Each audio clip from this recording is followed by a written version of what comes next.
In this lecture, we are going to see a new concept which is called conditional distribution. So, in case of the probability, we have seen what is conditional probability, right? We have seen that the conditional probability of the event A given B is defined by probability of A intersection B divided by probability of B.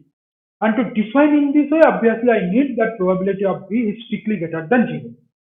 Now we try to see the conditional distribution, and when I talking about the conditional distribution, that means I am talking about we have two random variables x and y, and can we talk about something like the distribution of x given some distribution of given some value of y? Okay, so we are going to talk about something like this, that well, the distribution of x, or maybe I can talk about probability x equals to x given y equals to y. Okay, if I can talk about that.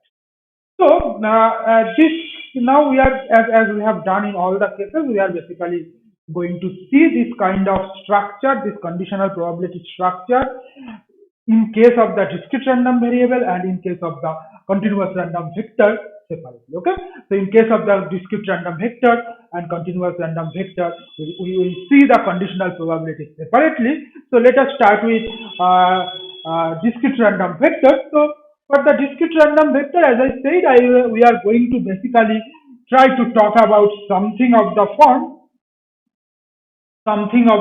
that it is probability that x equals to x given y equals to y. Okay. So as we know that by the definition of the conditional probability, see, this is a event, x equals to x is a event, y equals to y is a event.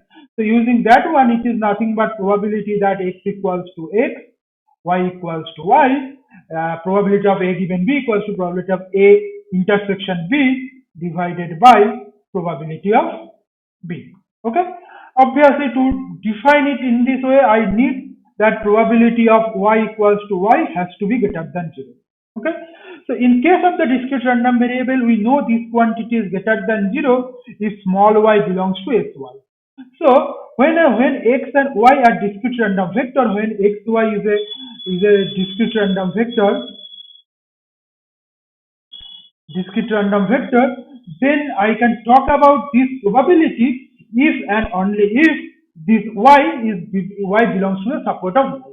Okay, and in this particular case, this quantity, this conditional probability, is normally denoted by small f of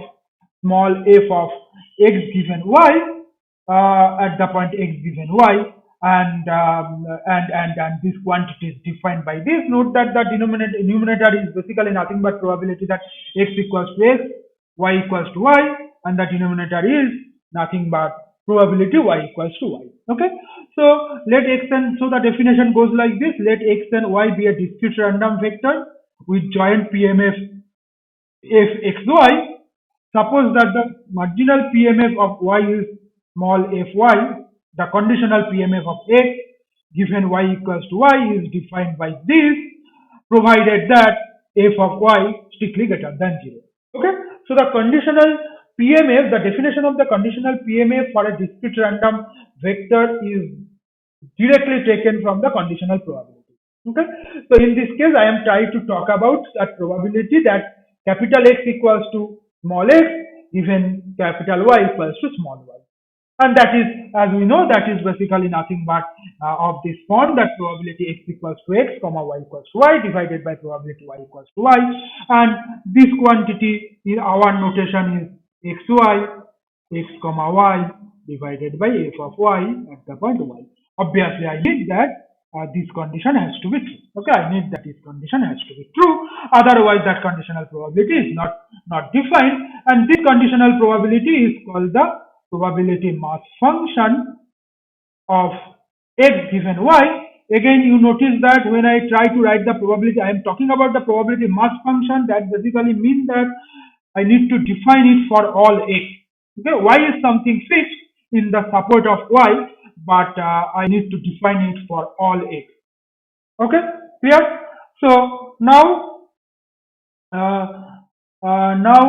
let us take some example that how can I find out the conditional probability mass function. Okay, one point I should mention here before going into rest of the thing, Let's say that if you start with that, suppose suppose this for a discrete random vector, the conditional probability mass function of x given y, as we have defined it to be f of xy divided by f of y at the point y, obviously for fixed y belongs to s of y. Okay, that I need to do. Now if I fixed my y in the support of y, notice that this is a function of small s. Okay, if I fix my y in the support of y, if I fix my y in the support of y, then this function is a function of small s. Okay, and as a function of small x, you notice that this quantity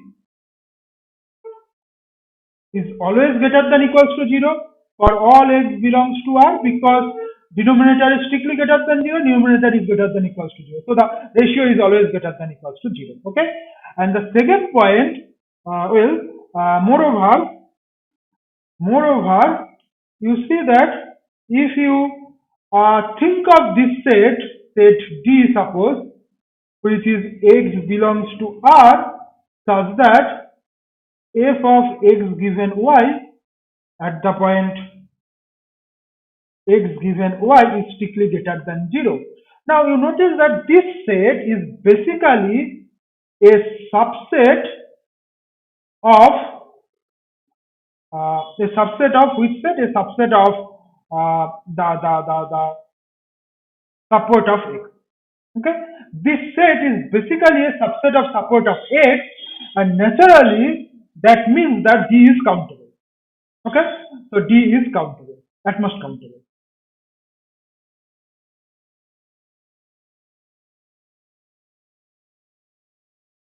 Okay, D is at most countable.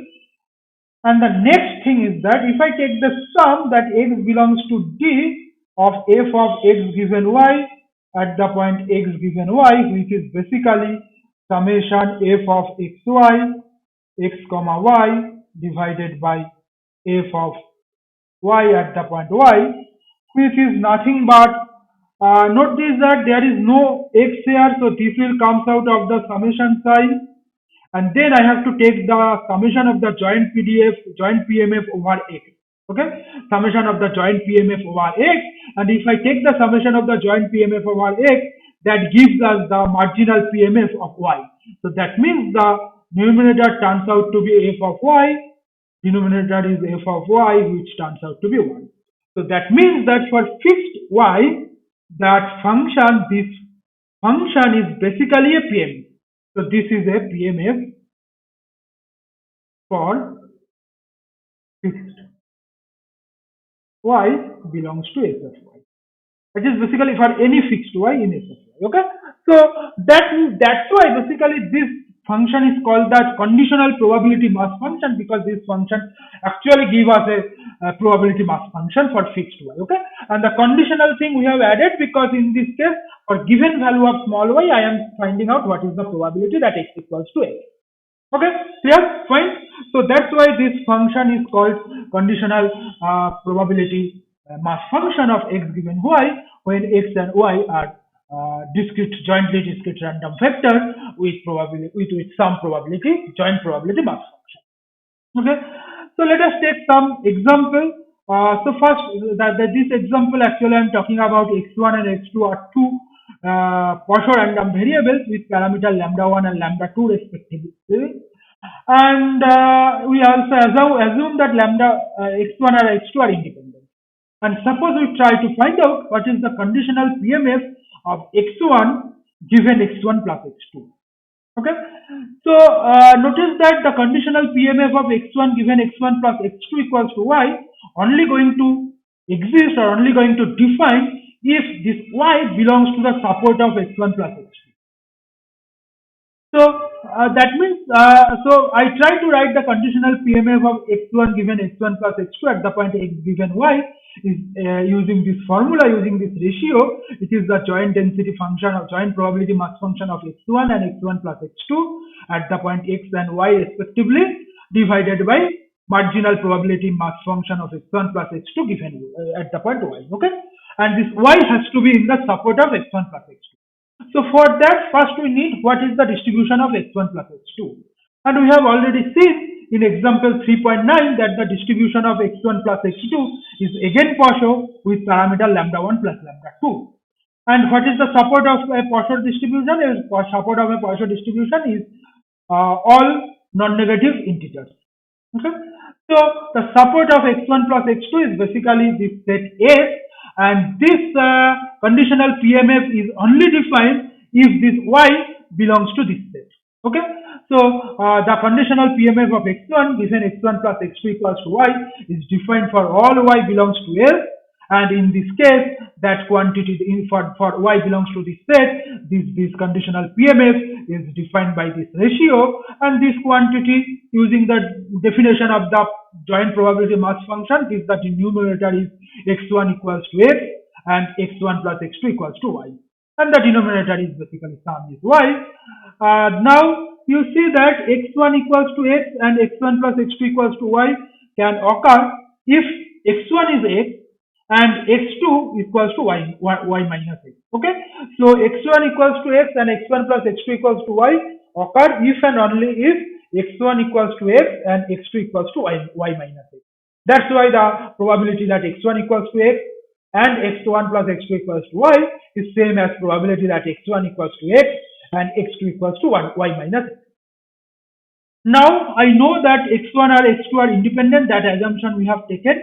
So that's why the probability that x1 equals to x and x2 equals to y minus x can be written as the product of the individual probabilities. Okay. Now I just plug in because I know the distribution of x1 is Poisson, x2 is Poisson, x1 plus x2 is Poisson. With respective parameters, I just plug in all the probability mass functions here. So the first one will be e to the power minus lambda, lambda to the power x by x factorial. For that, I need x must be x in the support of x1, which is 0, 1, 2, and so on and so forth. So x belongs to x.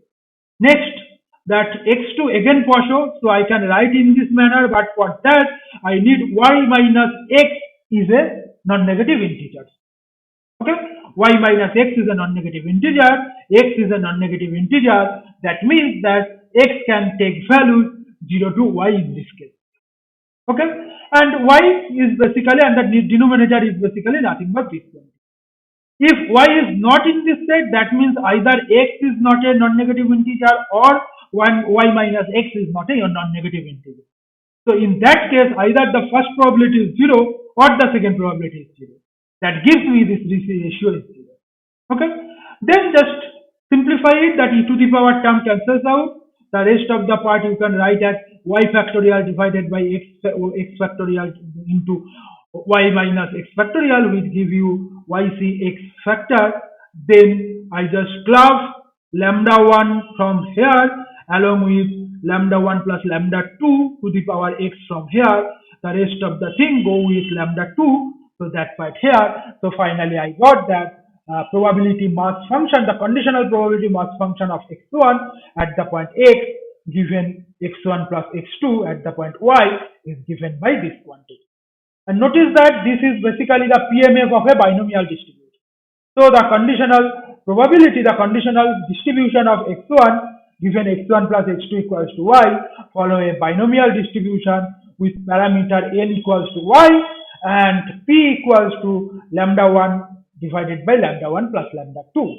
Notice that y has to be in the support of x1 plus x2, that means y is either 0 or 2 or 3 or 4 and so on and so forth. Okay, fine. And obviously this range is an important one because in this case it is y, that's why this is a binomial one. Okay, clear? Fine. So I hope that example is okay. Now, in case of the random variable, if I know the probability mass function, I know what is the CDF. Okay, if I know PMF, I know the CDF. How? That I can find out the PMF. So if x is PMF, then cumulative distribution function is basically, we can write it is a f of x at the point u u belongs to s of x and u is less than equals to x, right? Taking the summation up to the point x, I can find out what is the CDF, given the PDF. Okay, the same thing will be going to true here, that if I try to find out the conditional PDF, which is nothing but probability x is less than equals to x given y equals to y, and that I can find out probability x equals to u given y equals to y. What I have to do? I have to basically take the conditional PMF and take the sum. And what will be the sum? Sum is nothing but y has to be less than equals to x. Y has to be less than equals to, u has to be less than equals to x, and y is basically fixed one. So, and I need to take the sum for all possible values of u in the support of the conditional PMF, which can be written as u and y in the support of x comma y. Okay, right? So this is again taken from random variable thing, only that conditional factor is there. Okay. Now, as we have already pointed out, that this quantity, that conditional PMF, is basically a PMF given y, given a fixed value of y. So I can talk about what is the expectation with respect to that PMF, and that expectation is called the conditional expectation. So conditional expectation of the function h given y equals to y is denoted by this one and defined by this sum. So this sum is exactly as before, that I have the h function here multiplied that probability mass function, but in this case the probability mass function is basically a conditional probability. And I need to take the sum over all x in the support of the conditional probability mass function. Okay, fine, which can be written in this format. Obviously, to define this one, I have to have this y belongs to the support of a y, because otherwise the conditional PMF is not defined as, and that's why the conditional expectation is also not. And the second point is that when I am writing this sum, the absolute summability has to be checked. That this expectation exists under two conditions. One is that y has to belongs to in the support of y, and then the summation mod of h into the conditional probability mass function, that summation has to be final. Okay, under these two conditions we define the conditional probability mass function. Sorry, conditional expectation of h of x given y equals to 1. Now, as I already pointed out, this is just expectation with respect to probability, conditional probability mass function. So this conditional expectation satisfies all the properties that we have seen for the unconditional expectation. Just for example, if we have h1 is less than equals to h2, then we know that the expectation of h1 is less than equals to expectation of h2. Same will be true for the conditional also. The conditional expectation of h1 given y equals to y is less than equals to conditional expectation of h2 given y equals to y. Okay, so all the properties we have seen for the conditional, for the normal expectation will be true for the conditional. For example, another example, important example is that we have seen for the unconditional expectation that expectation of summation of hix is same as summation of expectation of hix, right? So that is basically linearity property of the expectation. The linearity property of the expectation also true for the conditional expectation. That means expectation of h1 plus h2 given y can be written as expectation of h1 given y plus expectation of h2 given y. Okay, and now you can generalize it for any finite n. Okay, fine. So let us see one example of the expectation. The previous example, continuation of the example 3.16, that in case of x follows binomial partial lambda 1, y follows partial lambda 2, xy independent.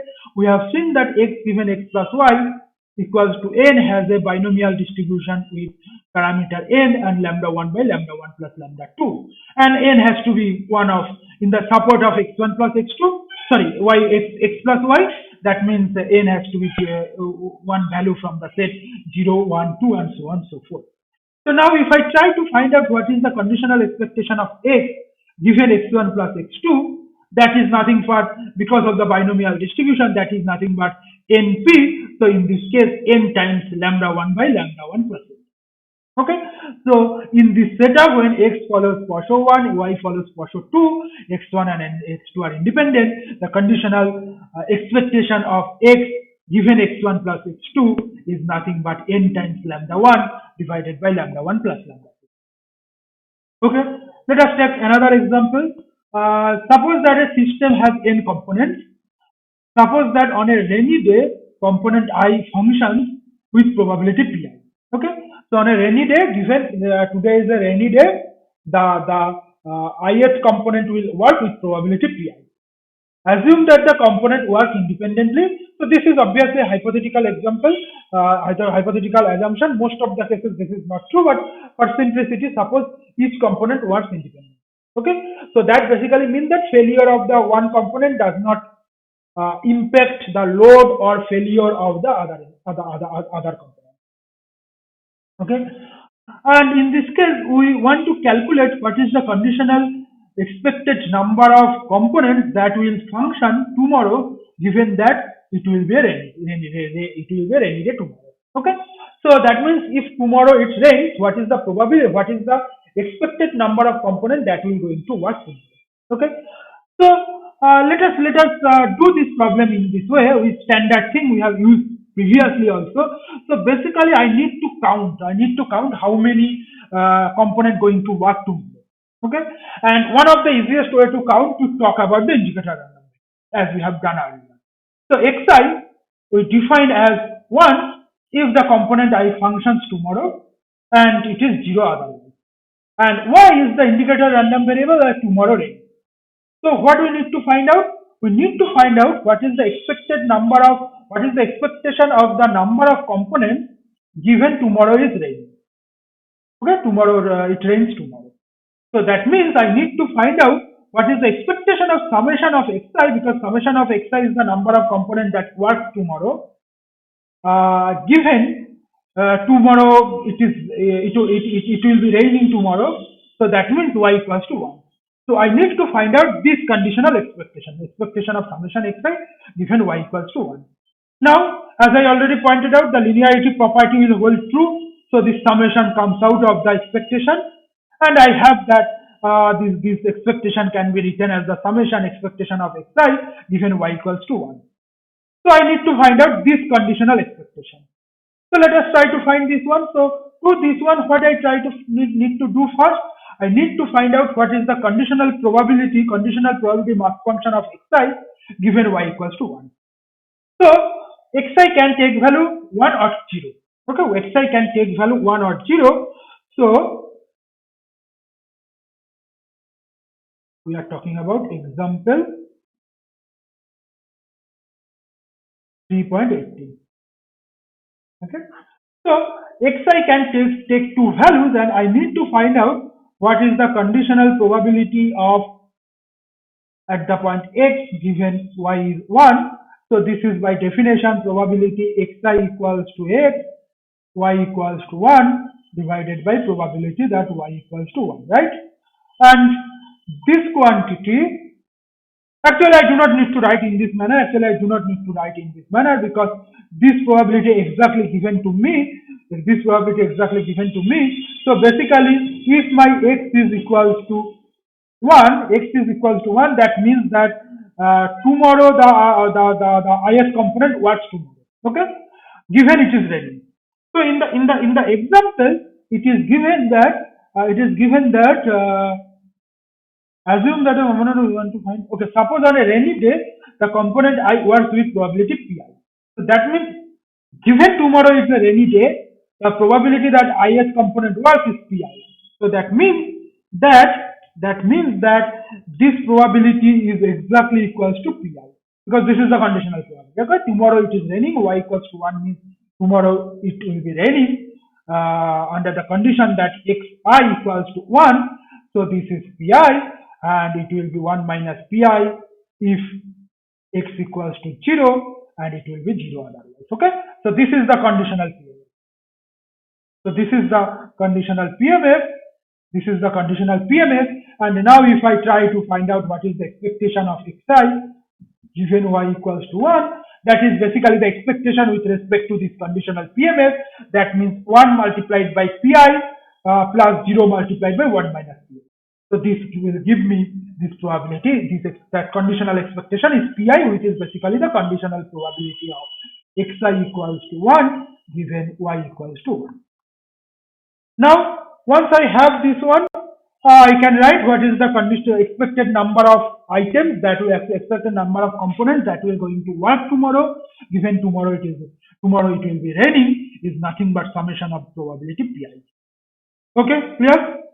So this way I can use the linearity property and I can find out what is the conditional probability. Okay. Next theorem is very intuitive. It basically says that if x and y are independent discrete random variables, then the conditional probability mass function of x given y will be same as marginal probability mass function of x. And it is very intuitive, because if the independence basically again mean that, as we have already talked about, basically mean that x has no impact on y or y has no impact on x. So if y has no impact on y, that basically means the conditional expectation of x given y should be same as the marginal probability mass function. And this is basically what we got from the probability also, that probability of a given b equals to probability of a if a and b are independent. Okay, exactly same thing goes through here. And the proof of this one is very, very straightforward, because of the definition. Note that if x, y are independent, then this joint probability mass function can be written as the product of the marginal probability mass function. And once I write that as the marginal probability mass function, the marginal probability mass function of y cancels out from the numerator and denominator, and I am left with the marginal probability mass function of a. Okay, so this is basically so we have the result that if x and y are independent discrete random vector, this is random variable, then the conditional probability mass function of x given y is nothing but the marginal probability mass function of x. Okay, with that I stop for this lecture. In the next lecture we are going to see the conditional probability structure, conditional distributional structure for the continuous random vector.